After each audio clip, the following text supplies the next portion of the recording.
Today's video is going to be on one of the more important things in photography. We're going to go over the aperture, otherwise known as f-stop. Now what that is, on your lens, it'll vary from anywhere from 1.4 to f32. Most good lenses are going to go down to at least f4, most down to 2.8, and some even down to 1.8, and some even lower. The lower you go on your f-stop, the less in focus it's going to be. You're going to focus on your item, whether it be a person, an object, and what's behind that will be out of focus, and what's in front of it will be out of focus. So the smaller your f-stop, your aperture, if it's at 1.8, you're going to have very little range. Like if you're shooting a headshot of somebody, you may have their nose out of focus and their eyes in focus and their ears out of focus. So you don't want to go too low all the time. But aperture helps you with the creative aspects in photography. I'm going to try to explain this as easy as I can. At the end of this video, I'm going to do a demo and I'm going to walk you through what each f-stop looks like. So for this, we will want to shoot an aperture priority. That's where you set the aperture and the camera sets everything else.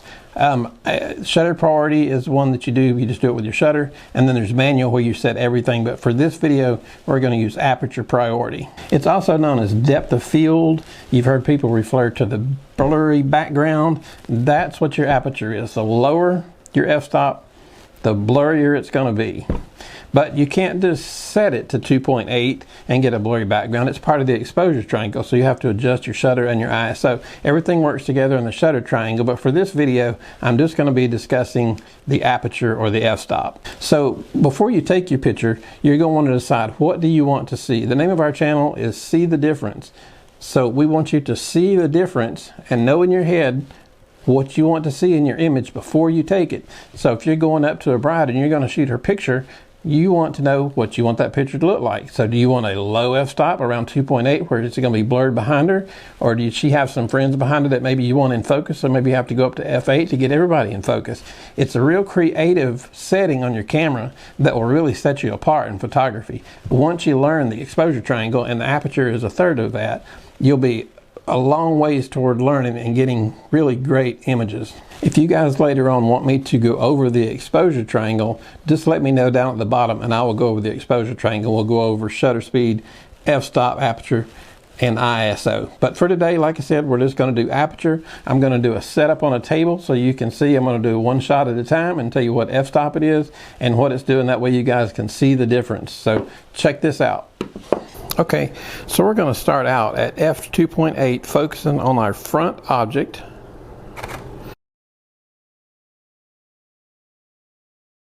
That's at 2.8. Now we're going to come up to f4.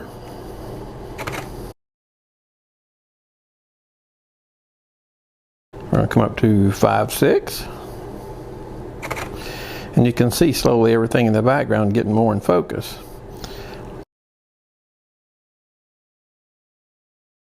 Come up to the next one, go up to f8.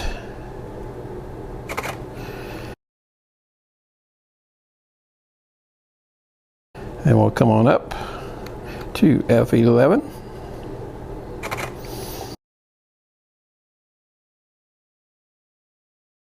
Going up to 16.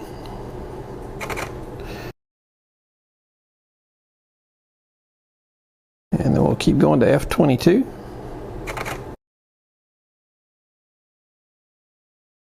And you'll be able to see how the depth goes from out of focus to back in focus the more that you change your f-stop to a lower number to a higher number. The higher number, the f16, you're going to have more in focus. The lower number, the 2.8, you're going to have less in focus. That's depth of field or aperture or whatever you want to call it.